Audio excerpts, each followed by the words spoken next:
सबैजनालाई नमस्कार छ हजुर। धेरै साथीहरूले कमेन्टमा भन्नुभएको थियो बुबा चाहिँ खै त बुबा चाहिँ देखाउनु भन्नुभएको थियो। हाम्रो बुबा चाहिँ परदेशमा हुनुहुन्थ्यो। जस हाम्रो बुबा चाहिँ भर्खर घर आउनु भएको छ साथीहरू। म चाहिँ अब हाम्रो आमा र बुबा चाहिँ के गर्दै हुनुहुन्छ तपाईँलाई देखाउन चाहन्छु ल है। ल सबैजना यो भिडियो पनि अन्तिमसम्म हेरिदिनु होला। के कतिको लाग्छ एउटा हाम्रो सानो परिवारलाई माया गर्नुहोस्। धेरै साथीले माया देखाउनु ल है। हाम्रो नमस्कार। अब हाम्रो आज यो बारी गोड्ने आज हाम्रो काम थियो। मेरा बुढा अस्ति भर्खर इन्डियाबाट आउन्। अब सबै साथीहरूले लाइक कमेन्ट दिनु होला। अब के गर्ने यस्तै हो, हामीले अब गोडगाड गर्नुपर्छ ल है।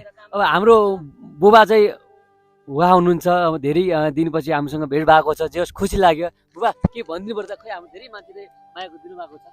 मेरो तर्फबाट नमस्कार हजुर। म 2 महिना लागि घरमा आएको थिएँ र परिवारसँग बस्दाखेरि धेरै खुसी लाग्यो, धेरै राम्रो लाग्यो। सँगै काम सँगै काम गरेका छौँ।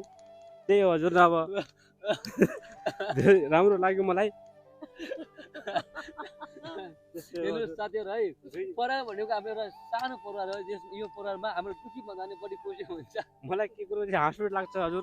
के गर्नु हाम्रो बुबा चाहिँ बचपनदेखि चाहिँ फेरि किन धेरै कमेडी खालको धेरै कुराहरू गर्ने, धेरै ससानो मान्छेसँग मिल्ने खालका, धेरै रिस नउठ्ने हाम्रो बुबालाई। जस एउटा हाम्रो मम्मी भन्दा पनि हाम्रो बुबा चाहिँ धेरै राम्रो हुनुहुन्छ। जस म मम्मी भन्दा नि बुबा धेरै राम्रो मान्छु कहाँ छ है बुबा। जस बुबा चाहिँ हुनुहुन्छ। जस काम चाहिँ हाम्रो बुबा चाहिँ काम धेरै गर्नुहुन्छ है। हाम्रो परिवारमा समथिङ सायद सबैभन्दा काम गर्ने बुबा नै हुन्। जस खुसी लाग्छ बुबाले चाहिँ काम गरेकोमा।